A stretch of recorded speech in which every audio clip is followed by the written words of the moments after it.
Just as a forewarning, I have a conflict that I have tried my best to work my way out of, but cannot. So at a certain point in the next hour, I will be vacating the chair. Councilman Pridemore is out of town, so Councilman Tigert has agreed to sit in the chair, which may be putting the fox in charge of the hen house to give him this big microphone, but he is more than up to the task. And I didn't want anyone that is here or that is to follow to take it as a slight. It's unavoidable, and I may perhaps be back before we finish this evening. With that, we are now joined by our friends from the Municipal Auditorium. Mr. Bob Sconey, the auditorium manager. Bob, will you introduce those with you? Yes, thank you, Chairman. I'm Bob Sconey. I'm the Nashville Municipal Auditorium manager, and with me I have our Vice Chairman of the Auditorium Commission, Randy Rayburn. And also in the audience I have Adrian Newman, who also serves on the Auditorium Commission. Our chairman tonight has a commitment with the CMA Fest, John Landerson, couldn't be with us, and Randy has graciously agreed to step in. So thank you for letting us be here this evening. Bob, as you well know, our threshold question is, can you operate within the mayor's proposed budget? The auditorium will do its best not to return for a subsidy, but I'll elaborate a little bit more during my opening comments. You are welcome to do so. The floor is yours. During this current fiscal year, the auditorium has seen an increase of event days from 160, well, we've had 160 compared to 92 event days this last fiscal year.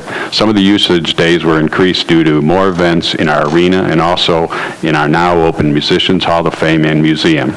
The museum, which opened in August of 2013, is open to the public 6 days a week and has hosted 33 major special events on its exhibit floor, plus major awards ceremony in our arena floor in January. The museum is an impressive transformation to the auditorium exhibit hall and has already proven to be a selling point and a complement to our auditorium for pre- and post-function events. The museum is an improvement that was funded totally by private investment dollars. The auditorium continues to serve its niche to provide a mid-sized level arena hosting events like New Edition, Shrine Circus, Ohio Valley Basketball Tournament, the Baptist Youth Conference. The show Nashville has filmed there. We also host Roller Girls, and our new addition is the Nashville Venom, which is our arena football team currently playing its season. A portion of our event days were rehearsals this past year with Keith Urban, Rascal Flatts, Kings of Leon, Paramore, Foster the People. The past year, we began a seating renovation of our original seating, and it's going very well. Keeping up an older venue has its challenges, and I need to recognize and thank the 9 dedicated employees that make the venue a safe and clean, maintained venue, as well as the accounting staff at the Music City Center, which helps us with our accounting. 6 years ago, we eliminated our receptionist and our accountant's position, and they were both full-time employees. In the interim, we have utilized interns for our reception and also Nashville Convention Center accounting staff. With the advent of the opening of the Music City Center, in this upcoming budget, we are requesting to reinstate our accounting position and to handle our finances in our department and place more financial controls in place in our venue. In closing, we'll do our best to increase revenues, hold our expenses to the number that we have before you on the budget pages presented tonight, and this is our goal and will continue to be our goal. We thank you for your support of our historical 52-year-old venue and keeping it in excellent shape, and your service also to our city. And just for clarity purposes, the financial officer 3 position is in the mayor's proposed budget? Yes, it is. So you want the budget, you want that to stay in the budget? Yes. Okay. Councilwoman Weiner. Thank you, Chair. I have just a couple of questions. Thank you for everything you've done to improve things over there. That's really nice. And Randy, it's great to see you. My first question is, you have noted here that you want to increase usage of the venue. What plans do you have to facilitate that? That is a continual effort that we always have in place. It is our major goal every day to sell that facility and be utilized to the best its ability. Who do you reach out to different than you've reached out to in the past? Well, it's just our continuous events that we have. We have a lot of returning events, such as the ones that I mentioned in my opening comments, but we're always on seeking, especially in the concert world, you always be in touch with concert promoters to make sure that you know you're available and that you're capable of doing the types of events that are out there. Do you have a projection of the number of potential targets that we might see this number 160 increase to next year?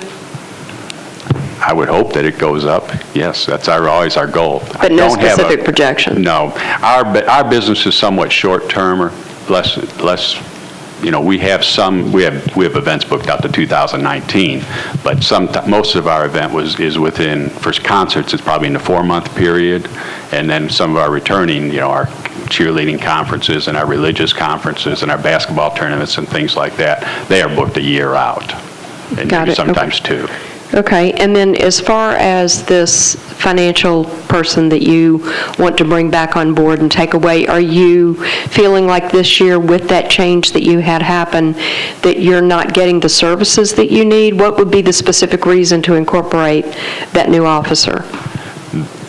We need financial controls in place inside the auditorium and on-site in our staff to be able to check things much more thoroughly. And I think we get our money back from a person that would be there on-site and addressed any types of concerns.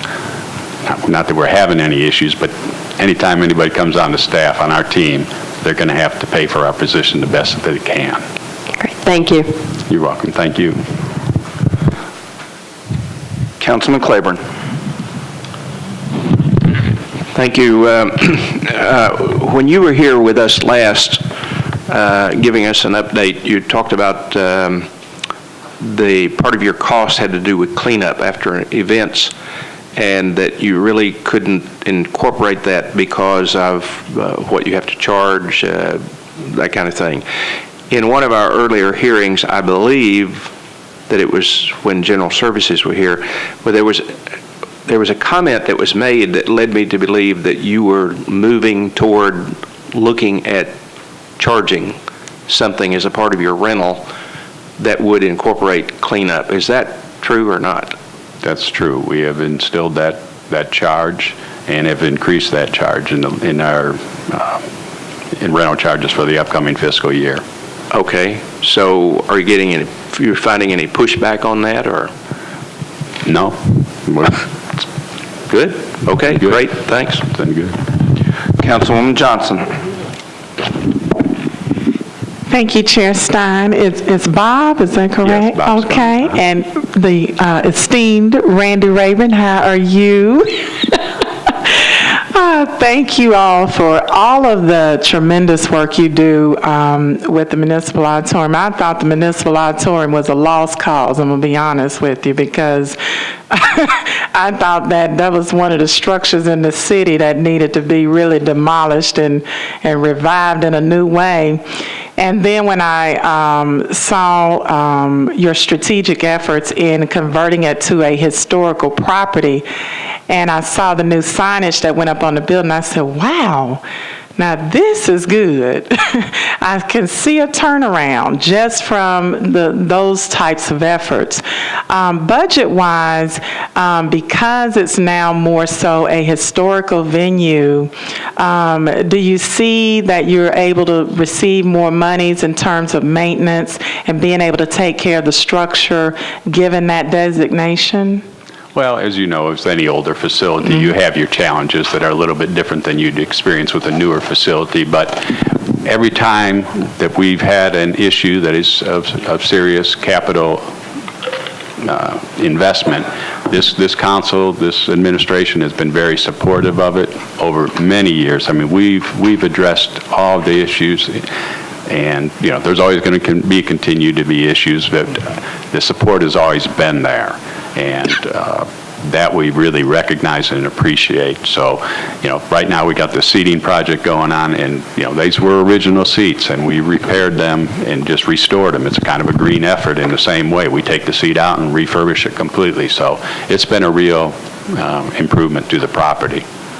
Well, I think that's encouraging. I also think what's encouraging is the adding of the position with the financial emphasis, because that will definitely help in that arena, making sure your finances are in line, and any potential revenue that you can, or monies that you can receive from that historical designation, I hope will keep the venue viable and continuing to be a good resource for the city.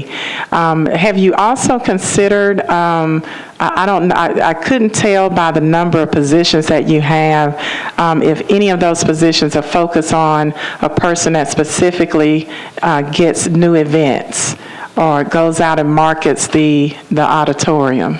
The two people that do the selling for the facility, we do have a sales and marketing person, and also myself. They're two that kind of spearhead And do you think that's enough in that area, or do you budget-wise see a potential change in that area so that you can increase your revenues from the types of venues that utilize that space? Typically, arenas across the country, our size, our type of staff, it's pretty much the norm.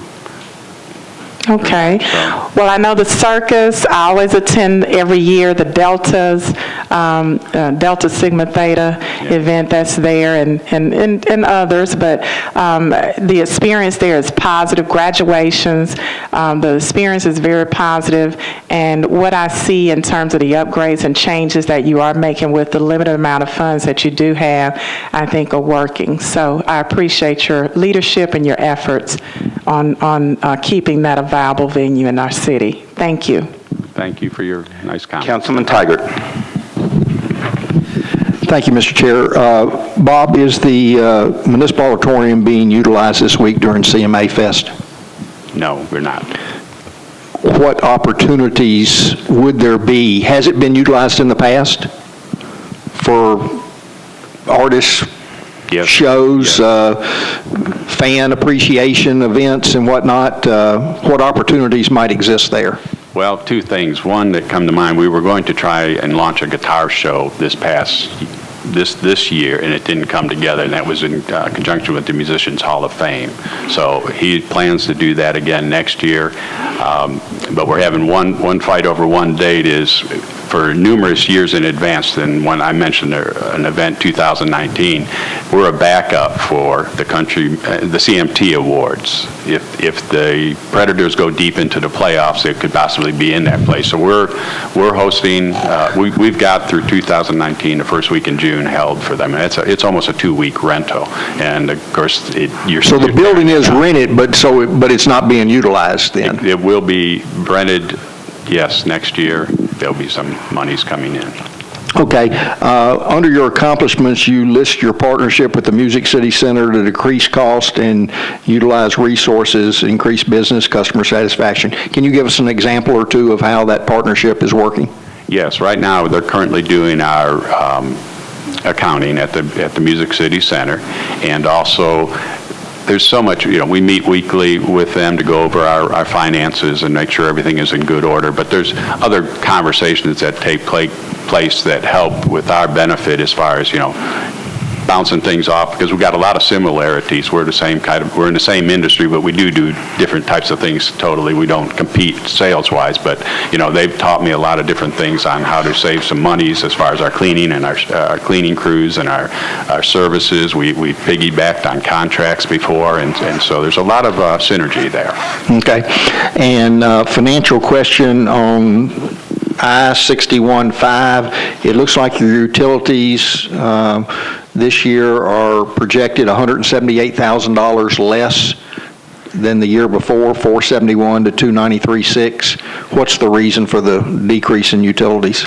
That one is going to be because we didn't have enough budgeted this year. We came to you in March, I believe it was, and had the appropriation of $415,000, and that is added to that line there. But in our real budget, our difference is $178,000 is what you're saying? Yes. Yes. That's why. If you look over here to the actuals, that's the monies that we had in 2013. And so part of your shortfall this year was utilities? Utilities, yes. What were the other major line items? they're right here, the professionals and... In terms of your shortfalls, that's everything that's listed Right here, there? yes. Okay. Well, if you could figure out a way to get some of that Midtown Cafe, Sunset Grill food over there, then I suspect some of that crowd increase would be there. So we thank the committee member and for what he does for Nashville, and I hope you're having a booming CMA week. It's all good with no full conflicts. Councilwoman Moore. Thank you, Chair. You all are doing such a great job, and I think this is wonderful promotion. I have to let the individuals in my district know, to make sure that they go by and visit this as well, because this is really good. And I know that I didn't hear you mention the roller girls. I was invited to go and see them, and I didn't get the opportunity to do that. And I hope that when how long is their season that's going to be at the Municipal Auditorium? They start in April and they go through end of August. Oh, okay. So I'm hoping I get a chance to come by and see them and so Hope that forth. you can. Thank you so much. Thank you. The very patient Councilman Bedney. Yeah, thank you. Well, I have an idea for using the space, and that has to do with soccer. We are getting ready to start one of the biggest shows in the world. It's the World Cup, and it starts in about 8 days, I think. And it goes on for many days till the end of July. So I wondered if the auditorium could be open for one of the games. And the reason being is that we have lots of people in Nashville that really are passionate about soccer, foreign-born and native-born, and I think we can do more to, and I'm going to ask the same question to Toby later, but I know it's short notice, but if you could come up with any way to create an environment so people will find a way to come together and maybe watch the final game of the World Cup, I think that would be great. I think I've been to one of the roller girl events. It was great, and I see that you guys have a screen there to where you can project the game, so that's what I was asking.